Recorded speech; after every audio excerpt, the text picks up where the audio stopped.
ஆமா,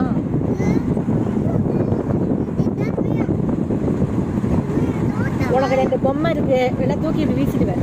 ஏதாவது குழந்தை வந்துச்சுன்னா கொடுத்துருவேன். எப்படி எப்படி வசதி? ஏதாவது ரோட்ல குழந்தை இருந்துச்சுன்னா அந்த குழந்தைக்கு பொம்மையை கொடுத்துருவேன். அது என்ன கலரா? சாக்லேட் கலர் இருக்கலாம், பிளாக் கலர் இருக்கலாம், ஒயிட் கலர் இருக்கலாம், அது எப்படி கூட இருக்கலாம். நான் கொடுத்துருவேன். உனக்கு எப்படி வசதி? Yellow colour.